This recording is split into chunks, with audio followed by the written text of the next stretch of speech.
Bam! There we are, guys. There we are. It's Sunday. It is Sunday. This means another episode of A Drink with Brink, where I talk with other indie creators about their lives and their dreams and their hopes, and about their books and their campaigns, because I am done with mainstream entertainment, with mainstream comics. They kind of suck. They bore me. And indie is where the passion is, guys. Talking about indie comics, I have my own thing going on. I think you all know Perfect 10 issue 4. We're at issue 4, guys. This is crazy. Issue 4 is on Indiegogo. It's on Fund My Comic, and it's also on Kickstarter. I launched it on the Kickstarter recently, and it funded within the day, within 24 hours. So that's crazy, guys. But I've been told that I'm not pushing the Kickstarter campaign enough. So let's rectify that right now. Right now, guys, here is our campaign on Kickstarter.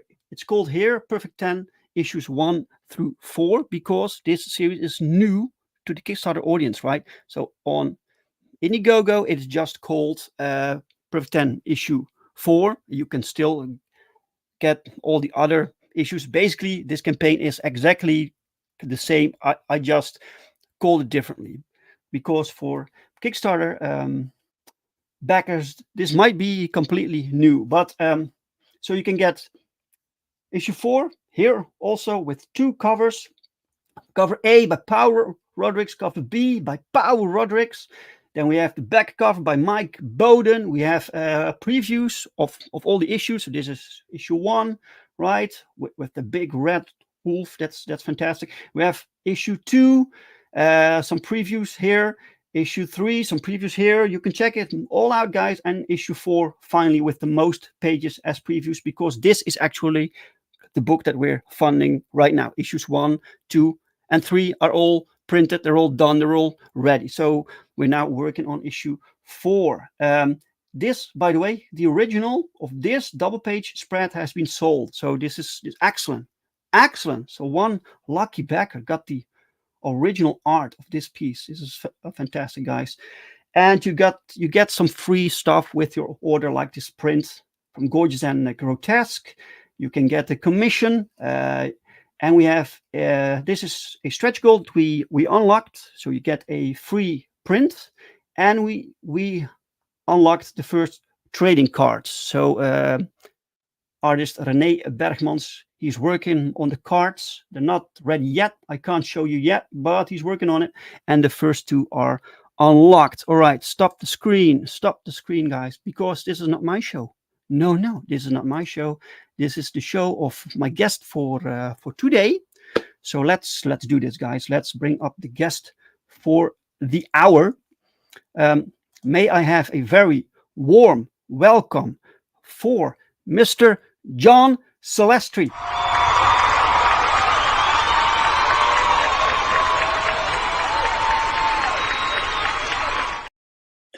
Thank you. Thank you. Thank you. Hello, John. Hello, Dave. Thank you for inviting me. Yeah, you're very welcome, sir. I already saw people on Twitter saying that they wanted to talk to you. Okay. So I think I'm very lucky that I got you today as my guest. So thank you. All right, sir. Before we talk about anything, this is the first question that I need to ask all my guests, because this is a drink with Brink. What are you drinking? I'm drinking coffee out of my own mug. Oh, look at that mug. Wait. Shall I? Let's show us the mug. Look at that. That's cool. And it's my little motto there: keep your pencils sharp. Keep your pencil sharp. Excellent. Okay, John. For people that don't know you, I don't really know much about you, right? So can you tell us a little bit about yourself? Okay, I've been a animator, comic book creator for 50 years. I started back in the early 70s and worked I learned my craft from old Popeye and Mighty Mouse animators in New York City. Oh, really? Oh, wow. I worked on a lot of various feature films and TV shows and commercials. I worked on. I'm the first. I'm the animator of Boba Fett in the Star Wars Holiday Special. I worked on Dragon's Lair and Space Ace. I worked on He-Man and She-Ra. Worked on Raggedy Ann and Andy and Tubby the Tuba. Did a lot of commercials and animated a series of Batman commercials for Canada. And Wow. So yes, I have done a fair amount of stuff in animation, and also did my own comic books early on. Stopped that, went back, tried to do some syndicated comics, and didn't do that. But co-authored a series of crime fiction novels in the 90s with my wife. We self-published and got them in the stores and became members of the Mystery Writers of America. So this is all in Wow. the 90s. And so, yes, in self-publishing and such, this is like old home. The other thing is I started in print when it was still hot type, metal type that you would Right. put together, and then also the drawings were or etched on in medical on metal blocks, and everything was put together in old school ways. So that was yes, I've been there when there was a lot of before computers, obviously, Yes. and so on and so forth. So yes, I've seen a whole range of things, and that's what I'm bringing to this this experience to the Wow. table. You've led quite the life, sir. Yeah. This is amazing. So many cool franchises that you worked on. So did I understand correctly that you co-wrote books with your current wife, with your wife? Yes. Mm-hmm. So Yes. so you met her from the industry, from the creative industry? Oh no! I met her on a plane flight between New York and Toronto. We sat next to each other. Wow, that's much better. That's a much better story. Yeah. Yeah. We didn't meet. We met. At the airport through. Just watched, just standing online, and then wound up sitting next to each other. It was like a 45-minute, puddle jump from New York to Toronto. She's Canadian. I was a landed immigrant at the time in Toronto, so I was working at Nelvana. and that's where I was living in Toronto, and she lived in Toronto. So we we she gave me her office phone number, and then took a cab ride with me to find out where I lived, and then went back home. You know, so she had a chance to see where I was. Oh wow, that's amazing. And now you're making books together. Yeah, we made books together. We co-wrote. We was sitting next to each other, across the room from each other, and we would spout out about, brainstorming words and Yes, sentences and ideas. like Nikki French, right?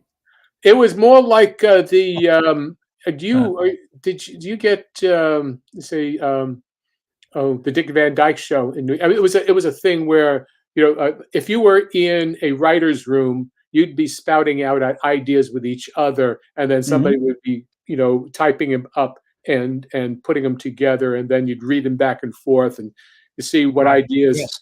Yes. Creative live. energy. Uh, Yes, yeah. yes.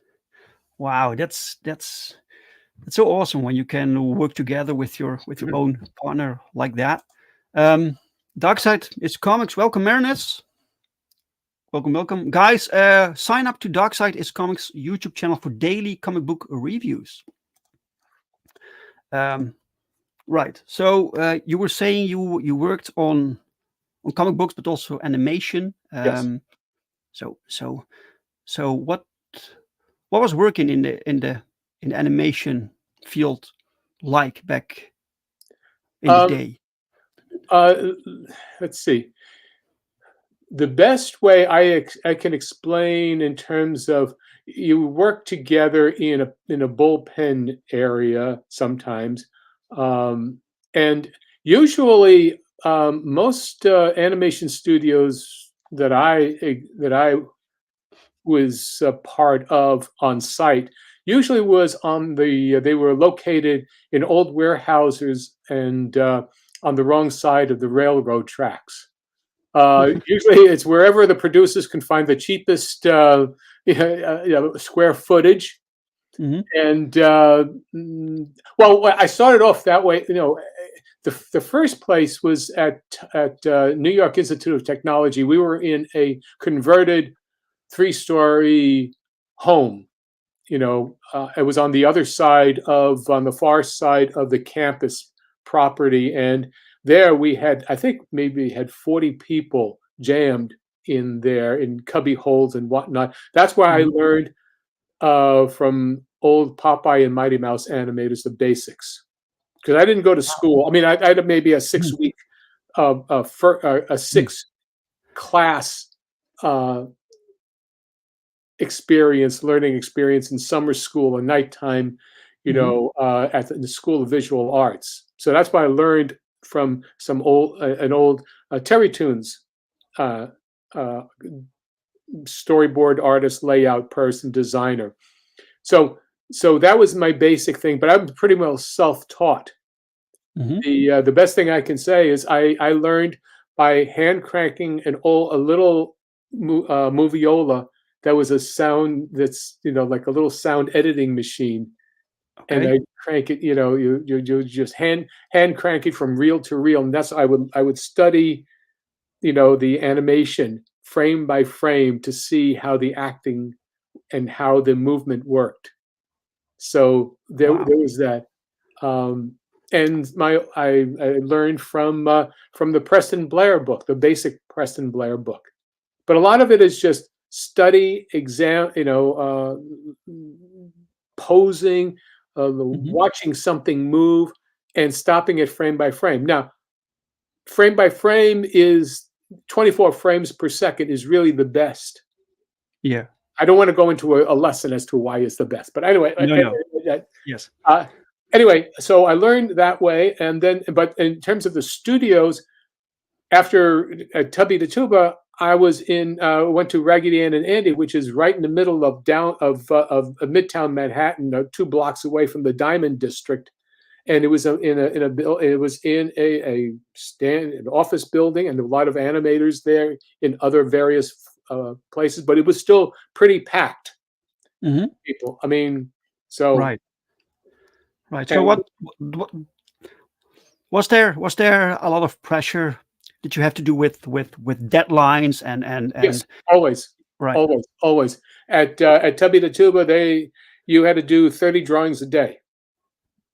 Okay. You know, that's Wow. it would call, you would have a combination of partials, which would be complete heads sometimes, because sometimes they just didn't move that way, Hmm. and then sometimes it was full figure. But you Right. had to average in somewhere or another between 25 to 30 drawings in a 7-hour day. Right. And that's only 1 second of 1 second is depending upon if it's on. Well, it's character. You see, you can have you can have 24 frames. For you could have 24 drawings for 1 second, or you could have 12 drawings for a second. Depends on how it's exposed, Mhm. but also it depends on how many characters you have in a scene. Right. So they only counted how many characters you had to draw, because you could have two characters in one scene and you did 12 and 12, and that could be only half a second. Right. Yes. Depending. Holy, yeah, there's Yeah. a lot of work. A lot of Oh work yeah, that it goes was a in there. lot of work. Yes. But you were basically so you did animation. That's completely different skill set than when you do backgrounds, for instance, right? Well, That yeah, yeah. That's a very right. different skill set, because Hmm. I'm not that good. I mean, I do backgrounds, but because I'm doing my own imaginative backgrounds and Hmm. design. Yes. I do in terms of thinking about the frames, and you know there's a thing about doing backgrounds to you should be focusing on the character and not just the backgrounds. And sometimes, and many times, people just don't understand backgrounds are there to highlight the characters. Yes. Yes. Yeah, they want to make this masterpiece, but it has to be like simple. It's literally background to the It's a main background. thing. Yes, Yes. it is Exactly. framing. It is the stage. If the props overwhelm the character, Hmm. then the props are wrong. No matter how beautiful they are wrong. Hmm. Right. Yes. Wow. Excellent. Yeah. That's so fascinating. So what's this? So did you meet many times? You worked on many properties. Did you often meet the same people? Was this a smaller like community, right? Back Of then, yes, in the Mhm. 70s and early 80s, it was very different, because people also would move from one part of the continent to the other. You Okay. know, for example, I met a lot of older animators because I'm very young. Uh, for in relationship to the way the industry was, there hadn't been any new animators in 20 years coming into the business. Okay. So when I got in, there was the oldest, the next youngest person would be at least 15 years older than I am. You have I these was. these There generational was a gaps. generation gap, Yes. totally. So there was that. Um, but anyway, I met a lot of people because I moved around in the first 3 years of my professional existence, going from New York to Toronto to Los Angeles, back to New York, and back to Toronto. Yeah, And yeah. You basically went where the work was, right? yes, Nowadays, they yes, can do everything from home. yes. But the But thing about it is that you don't get the same kind of abilities to interact with older animators or more people who have more talent than you, or Mhm. you can't visit somebody with a cup of coffee and ask, "Can I help? Can you explain something to me?" Yes. Just look over their shoulder. I mean, when I was doing I came in as I said, a rank beginner. I was doing, my I was with a bunch of young animators, young artists who were introduced into Tubby the Tuba, into New York Tech, and half the job was going to be in the Xerox department, is Xeroxing drawings that or an animation, and then the other one was to be doing drawing, to see how well we could develop. And Mhm. I spent only less than a half hour at in the Xerox department because they grabbed me up and said, "Okay, you're sitting there." I done a bunch of drawings that morning, the first day, because I'd already done stuff. Mhm. I'd already done my own animation, and so I knew how to do my in betweens. But it was still rough, but still able to do it. So, when they had me there, I was with the other young animators, and I thought, the lead assistant came rushing down and said, "Hey, Chuck wants to see you. The director wants to see you." I said, "What did I do wrong? I don't know." He said, he showed me. He said, the director said, "Did you do these drawings?" I said, "Yeah." "What's wrong with them?" "Nothing. They're good. Working. I don't want to see you inside the Xerox department ever again. You're drawing." Right. Yes. So anyway, so there was a thing, but it was a rough and tumble, much more rough and tumble area at the time, Mhm. back then, because a lot of these they are it's a generation. It was from the 1920s and 30s and 40s of that generation that Wow. you did Yeah. a lot. It was kind of like put up, or don't bother me. I mean, we're not. You ate a lot. Learned to eat a lot of dirt because they would throw the scene back at you and say, "This is wrong. Do it again. It's Yes. wrong." So Yes. I went through my training was for 14 months, was with Tubby the Tuber, with the old Popeye from the 1930s and 40s, and I learned from them in the apprenticeship method. I didn't go to school for it. Mhm. I went to school on it, really the school Right. of hard Yeah. knocks that way. Right. So, but Did you did you later in your career get to teach other animators well, how to yeah, do? yes, well, yeah, it wound up in at Nelvana. I was giving lectures on, while we did Rock and Rule. That feature film. There was a period of time, that in mid production, when for there was a week in which for about 3 sessions I did um, showing how I organized my work in terms of storyboards, and then into doing rough sketches and timing and exposure sheets and figuring out how to plan the drawings, and also you draw the silhouettes of the characters. How to simplify everything. So Right. I was doing less lessons for the studio, Mhm. so Right. everybody was there, and it was part of the workday. So I got a chance to bring that into play. Wow. Did you did so what do you what do you think of you have so you had this long career in animation. What do you think of modern animation? The quality wise, but also the way it's produced. Well, since nobody has hired me to do animation in 25 years, Okay. really, all I can I can only see only all I can do is tell you how I look at it from a viewer. Mhm. Just very. Right. Yeah. It's very sterile. What do you say? Immediately, the Sterile? product, the sterile. It's very Sterile. sterile. Right. Mhm. It's very. You can't tell one animator from another. There's no Right. sense of style. There's no sense of individuality. Um, there is too much reliance upon motion capture. Mm.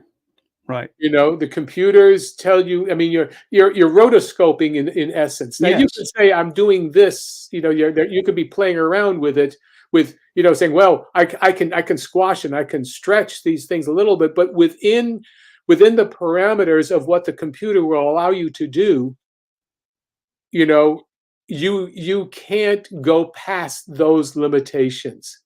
Hmm. Because you're basically doing puppetry. Right. Yes.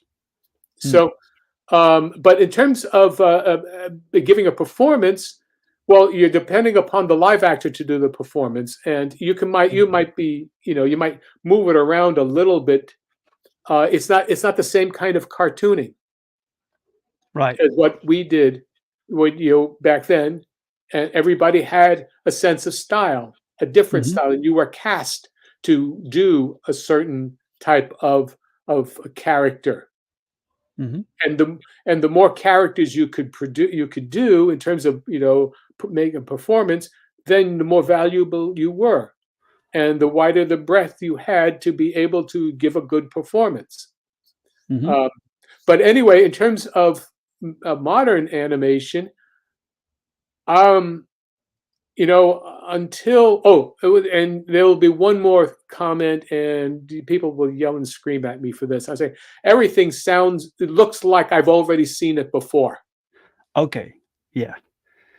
Right. So you mean there aren't new ideas, or do you mean in art style? I'm talking about. I mean, there are no new ideas. I mean, all you could do is give it your take on an Yes. idea. Okay. Sure. What I'm Hmm. saying is that I have seen the same expressions over and over and Mm. over again. It's as though you have five basic, they've studied all the classics and they don't know how to give their own interpretation, Hmm. give it Yeah. your own performance. I And see. that's what I'm going to say is performance, because it's all the designs are all the same wide-eyed. There is a thing that computers will you can only have certain kind of shapes and forms. You Hmm. don't there's a lack of grittiness sometimes. There's a lot of just subtlety, and sometimes you Hmm. go overboard with trying to imitate what has been done before, and Yes. that's what I mean. So Yeah. that's enough. That's And enough. there's barely any more hand drawn animation also nowadays, right? Yes, It's- yes, Yeah. yeah, It's a lost art, basically. I think the hand drawn part, but nowadays you do more with comic books. So you made comic yes. books. So what kind of things did you do within comics? Well, early on, I was doing. I learned. I was drawing, copying comic books as a kid. Okay, so I was doing that. Then I wanted to become a sports cartoonist. And Oh, I was right. doing sports cartooning, so I was doing a lot of football players and basketball players and baseball players, and trying to do it. It was sort of they were the editorial cartoon for sports. Like, Hmm. you'd be talking about with showing what happened, and there was a lot of that kind of you know uh, action posing and such. Okay. I followed um, I really enjoyed um, a sports cartoonist named Willard Mullen. He's the dean of sports cartooning in New York City and Sorry. such. Yeah. You can look him up, and you'll you know he was a perfect guy to do it. He was there for 30 to 40 years, and then then that went out of style, and so on and so Hmm. forth. um, but I wanted to be a sports cartoonist, which I did for my college, for my college newspaper. And it was Oh. a weekly newspaper. It was Hmm. Fordham University, and I did sports for them. And All right. and then I did comic strips, and I would try my hand at various styles of comic strips, and I learned composition and paneling and stuff like that. So I did that for about Yes. 10 years, never fit anything in, but that was it. So Okay. Great. Welcome, Mike. Mike is here. Better late than never. Hello, Dave and guest. Yeah, we're talking to John Celestri today.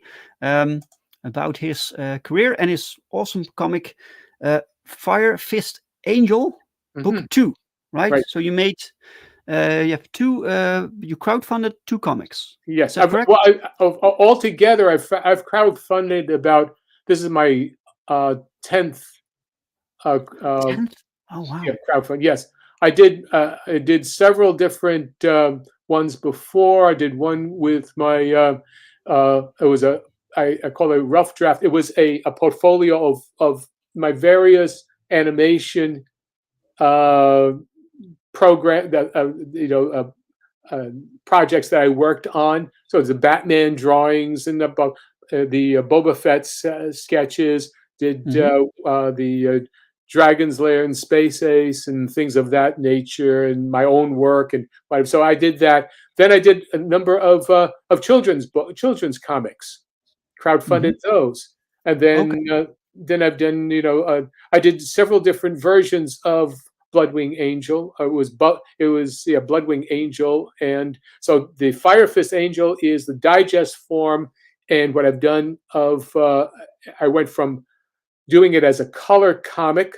I was doing it as a regular standard color comic, and I decided to do it as a digest comic Mm, in black and white okay. Why? because it was cheaper, Okay. to be able to produce, and also it lent itself more to a noirish feel. The brightness of the color in the comics, my sense of coloring is old school, old school 1940s and 50s, with very oh, right. Ralph Bakshi. There you go. Is already looking at that. Yes, there is a bit of Matt Bakshi because he's from Brooklyn and from Bronx, and I'm from Brooklyn. And so we all have the same kind of grittiness. I prefer the comics, the head comics of the 60s, of the Hmm. head shop comics, like the fabric, of R. Crumb, Gene Shelton, the fabulous furry freak brothers, things of that nature.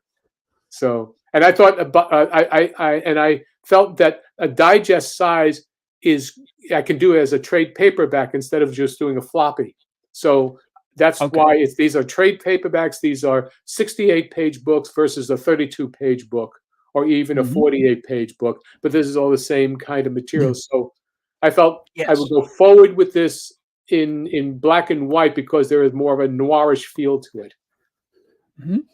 Well, Mike likes your sensibilities, so Oh, thank you. that's good.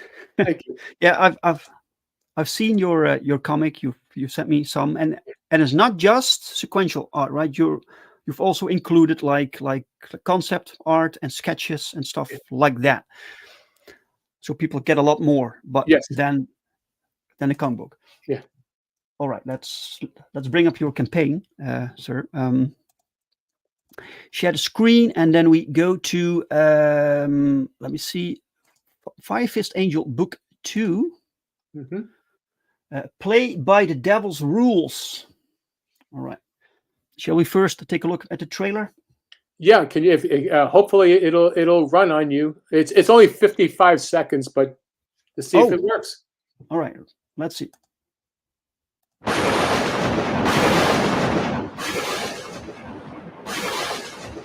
Bloodwing, Fire Fist Angel. Michael, an innocent angel, is a pawn in a cosmic chess match between the gods of light and darkness and is unjustly banished to the mortal realm. There, Michael struggles to survive among demons and living dead. Along the way, Michael becomes the guardian angel to a neighborhood filled with killers and sinners. So, this is what happens when the promise from your God is broken.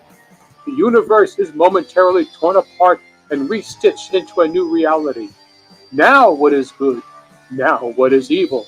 Michael must develop a new moral compass.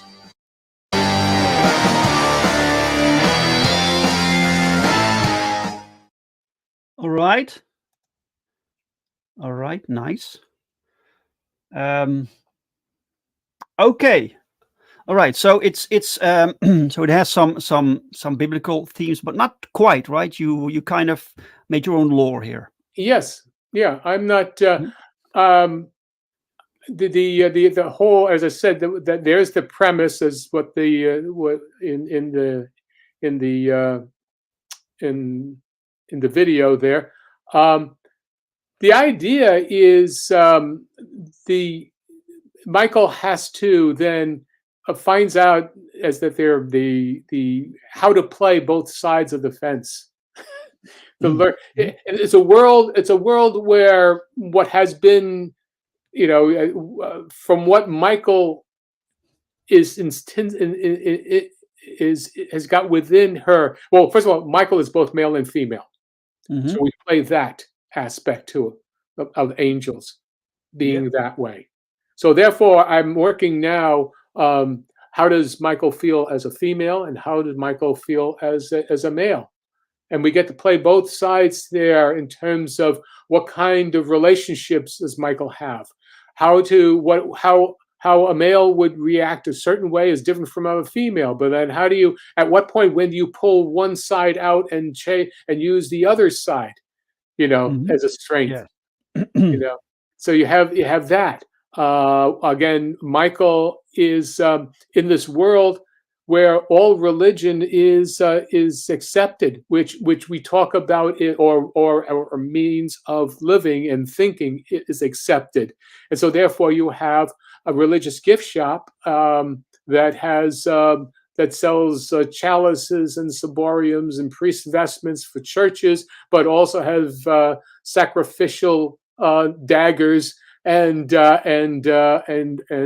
Wiccan paraphernalia, all tools for all kinds of worship. But it's across the street from the 1717 Club, which is a place where the gangsters, but the demons also congregate.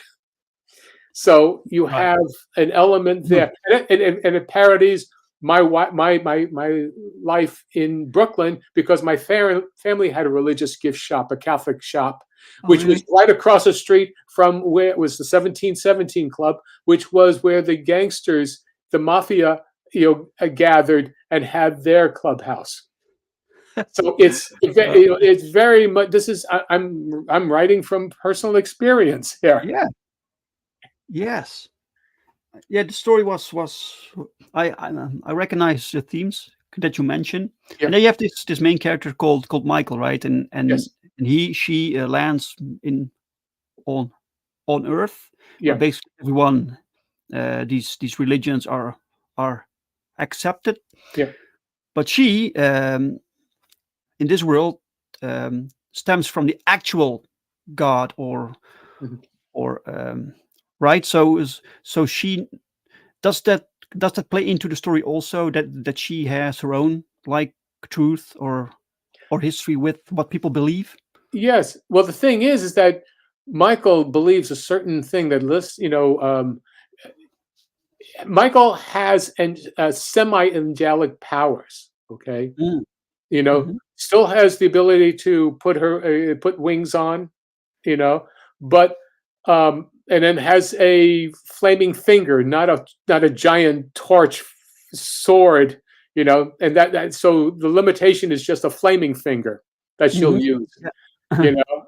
Yeah. So there's aspect to all of this where Michael is an innocent, and so therefore when I show nudity, it's in an innocent way for Michael, Mhm. until Michael is able to wrap her hair around her there, and to not to cover, but just to get out of the way of the wings.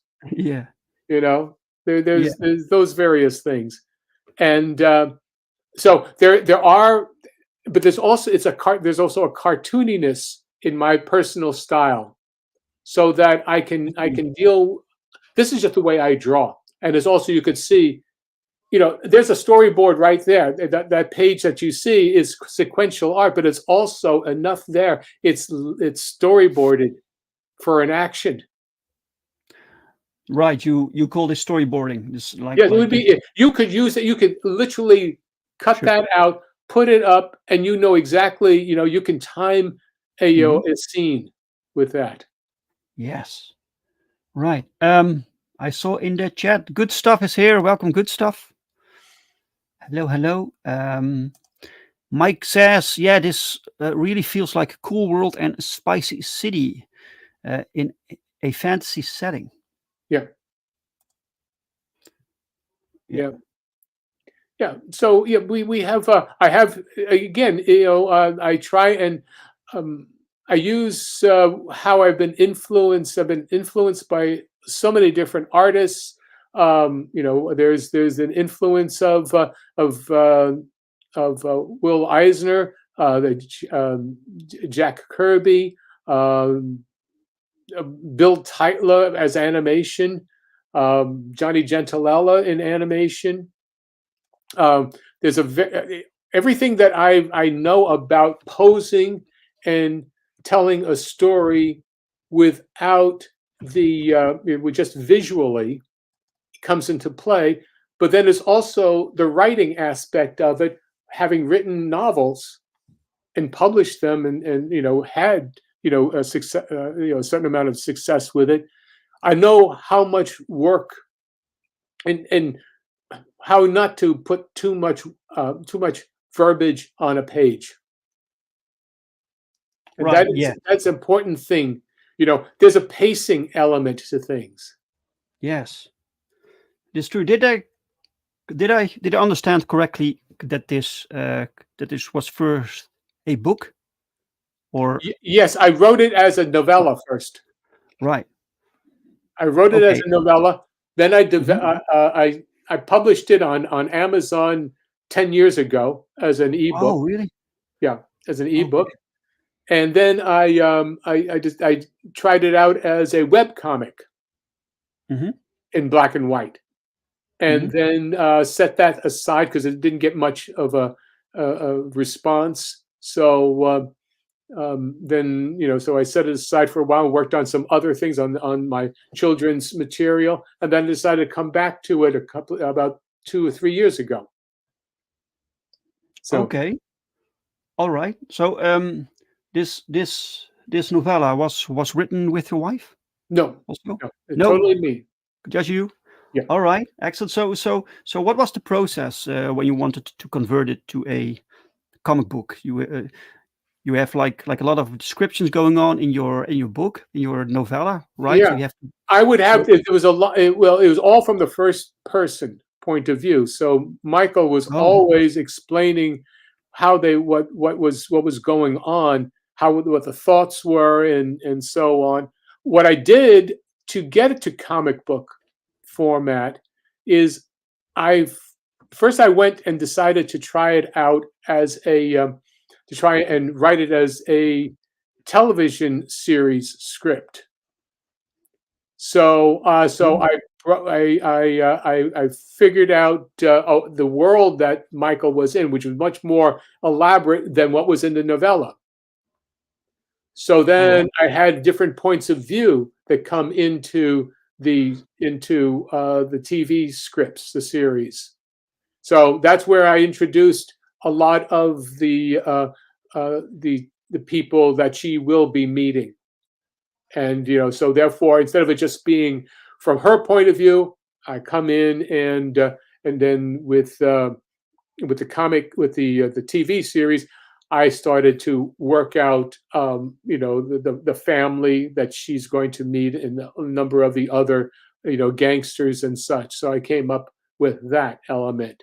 And then so when I came back and decided, okay, I'm going to do the comic um, version, I had those two scripts and I started to blend them. I had to start cut and paste to see, because when you're doing a TV script, you can't write, expositionally and make it seem like anything. That's weak writing. You have to show the audience what is going on, and you have to not, you can't have a lot of interior monologue. So there has to be something that happens Mhm. that's really apparent, that is very visual for the viewer to to latch onto. But with a comic book, you can have that voiceover because you can have the little panels that say, I was thinking about such and such and such. There's enough you can do enough of as a narrator type of thing if you at Yeah. least keep it from one particular source, which is Michael. And so therefore, Mhm. I was able to bring back her interior monologue into into play. And so that's how I do. My scripts could be, and what I've done is so far is I would take the novella and the TV scripts, and then I start cutting and pasting, from Mhm. different parts and put them together, and then I rewrite everything. Okay. Oh wow. Right. Yeah. Yeah. It's completely different format, completely Yep. different way of telling the story. Yep. These characters are these characters based on people you know, perhaps, or Oh no, no, no. what? These are the. Oh wait. Oh, no, it depends on who you're talking about. I don't really know. I Okay, think you're they all. talking about the two on the top here on this page here. Okay, one is dad is Elmer, Mhm. and the other one is Elwood, Woody, his son. Yeah. Okay, actually, it's Elwood is more like my dad, Woody. Okay. Very much. My dad had that kind of big pompadourish hair, really, really big thing.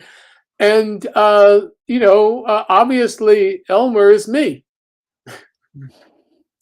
I, You I know, I can see some. I can see some resemblance. Yes. yes. Yes. So I get, I put myself into that. Okay, Hmm. the characters in from the 1717 Club, they are my homage to Dick Tracy and all his various, caricatured gangsters. Yes. And Ah. so I play that part into it. And that's what I like about cartooning, which I miss, which I find totally lacking in today's comic books. You Mhm. need cartooning caricatured, but not so humanoid. You know, All right. that's Yes. that's just me. But this is my animation background as much as anything else coming into play. If you look at it, those three gangsters there, they have definitely different cranial head shapes. Yes. You know, Uh-huh. Yes. Yes. You can imagine them moving also, right? yeah, With chewing on the cigars and yeah, stuff like that. It has this animated feel to it, yeah, um, which is yeah. of course your own Feeling, yes. expertise. Um, And so this this is the clubhouse. Yeah. This is a bit more, we don't usually have, the demon head and whatnot. That was just a way for me to have a splash page and get an idea, metaphorical aspect. But it's basically sex, drugs, rock and roll. That's the Uh-huh. awning that is on for the 1717 Club.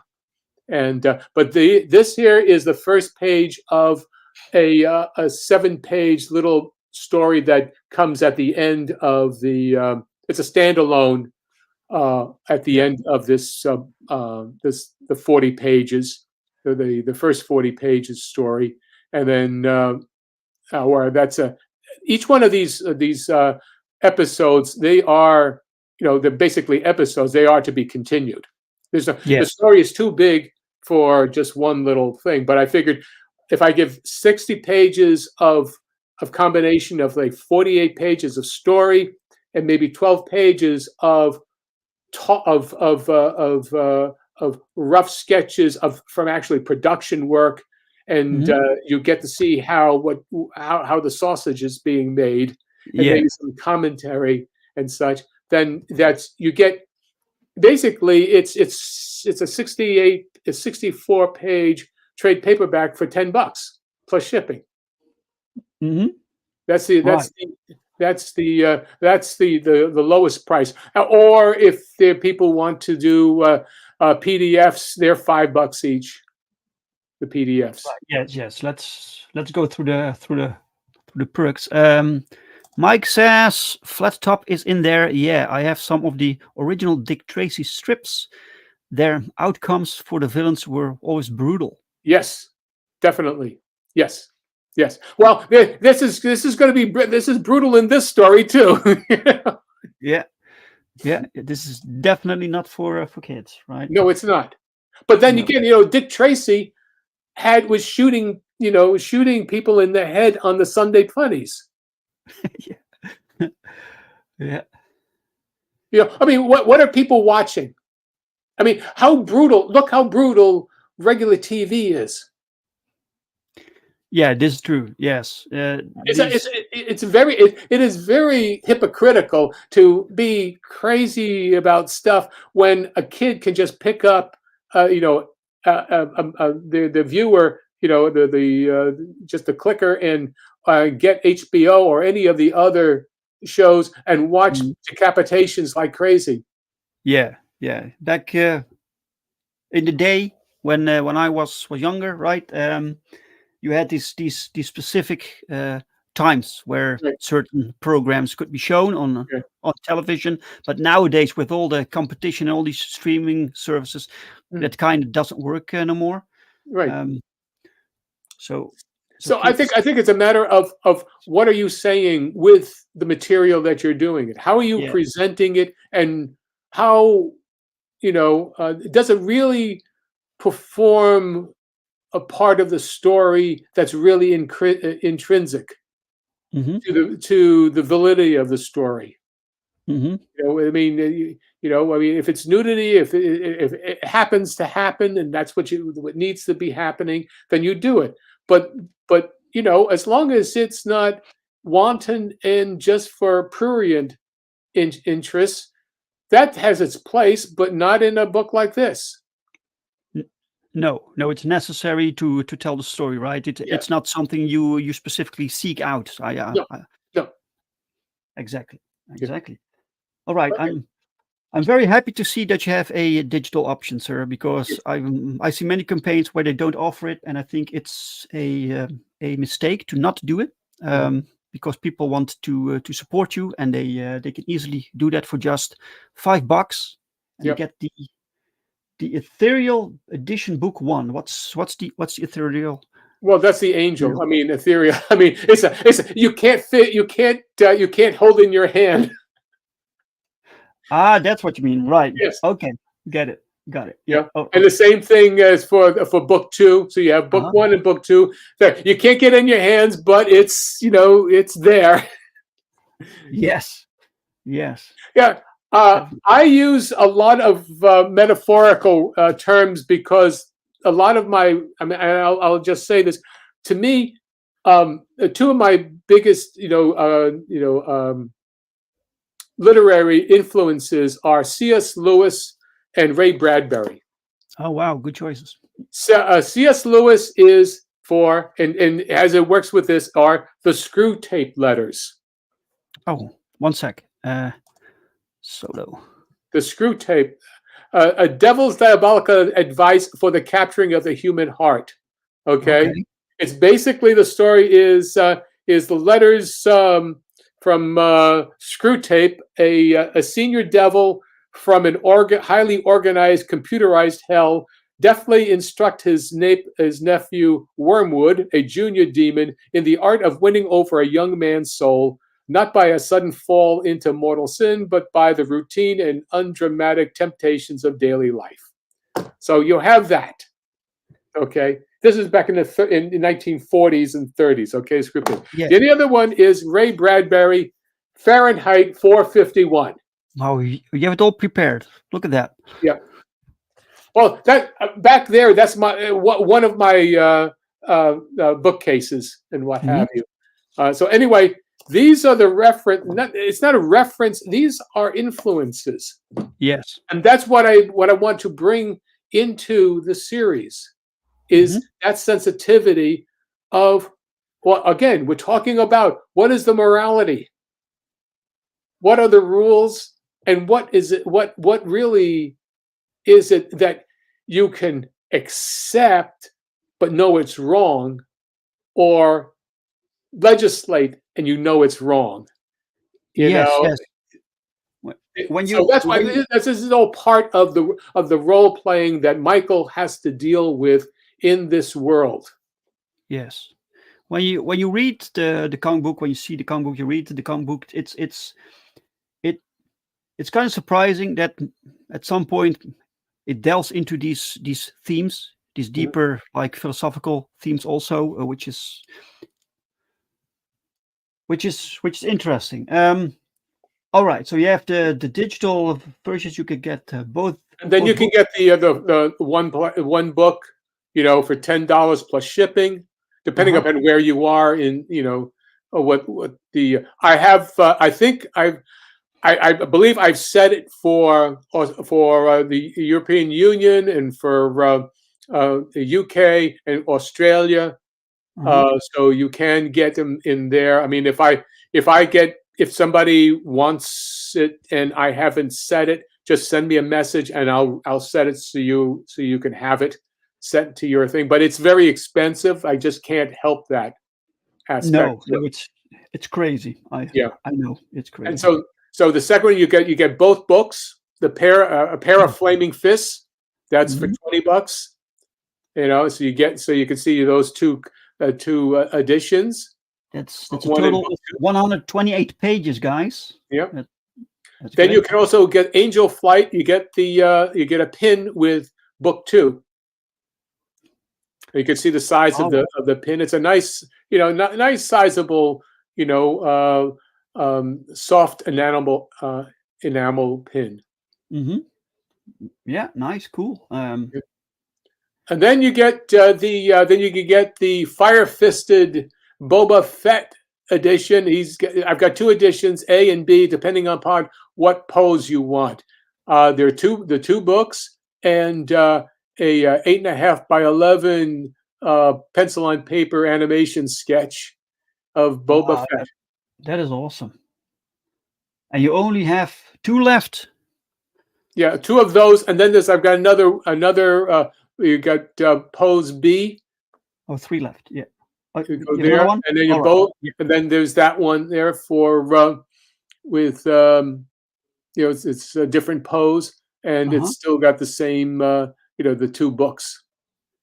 Right. Yes, you get the books plus that. Yeah, 5 copies. So these are all limited, guys. yeah, Oh, yeah. There's that's five, awesome. five in one, Yes. and two or three in the other. So, but we have only let's see, what we got 10 days left on this here. So 10 is left. Yes. we've got 10 days, Uh-huh. and 11 yeah, backers right now. You haven't reached your goal yet. no, Yeah, I have this in the silly euro thing, but that's okay. I see that. yeah. So guys, please help us get this book funded. Right? You only need you don't need much more, like 100. What is it, 110? Yeah, Something like that. yeah. So guys, please share this. Check it out. The link to this campaign is in the chat. It's also in the description of the video. Mhm. Um, share it out. Share it out on your social media.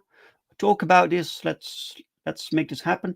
So how many books are you planning in this series, John? I think it's ongoing. I mean, because I have in this particular story arc, I'm working on book three. I'm just doing coloring that, so Okay. I'm ready to. Hmm. I'll set that up, and maybe in offer it in February or March, Hmm. and then I've got at least another 2 to 3 books in this story arc, All depending right. on it. So it'd be the 2 to 3 more. So we're talking in a neighborhood of for 200 to 240 pages in this story arc, which I will Wow. then get, at some eventually time, put them all together into one trade paperback. But right Hmm. now, I prefer to do it since it's a digest. I will do that, because again, it's cheaper to do it in black and white and in digest form. Sure. Sure. All right. Excellent. Okay. Let's stop the screen. Let's stop this now. So, John, if people want to follow you, I can see something. You have your own website, right? Yep. People can check that out. Yes. Also, And one last thing, I sure. just got my books in for my Boba Fett. Oh, Um, wow. yes, this is it's a book that I put together with the drawings, model sheets of and the actual script from the Star Wars Holiday Special. It's Mhm. $35 plus shipping. It's a trade paperback. It's another 64-page book, but it's 8.5 by 11. Yeah. So people can get that through your website. Yes. Okay. Perfect. So, guys, check out John's website. The link is in the description of this video. All the links of everything we Yes. showed today, it's all in the description. Go check it out. Go support John. And John, you are on Twitter also. Yes, I'm on Twitter. People can follow you there, right? Yeah, you can follow me there. I'm on the Facebook, and on YouTube. YouTube, go check my YouTube channel. I've got a whole bunch of animation, clips and lessons and so on and so forth. Oh, wow. Oh, subscribe, guys. Yeah. Subscribe. John, thank you. Thank you for being my guest for today, sir, and showing us your campaign. Yes. Thank you very much for having me on. Thanks for You, for broadcasting this, and it'd be great. Thanks. yeah, you're very welcome, sir. I wish you the best of luck with your campaign. Um, and So, guys, so this was the show for today. If you like this conversation, give it a like. If you didn't like the conversation, give it a dislike. And I'm very sorry. I'll be back next Sunday with a new show, same time, same channel, new guest. Hope to see you guys then. Thank you so much for watching, for sharing. Bye bye, guys. Okay. Take care. Bye bye.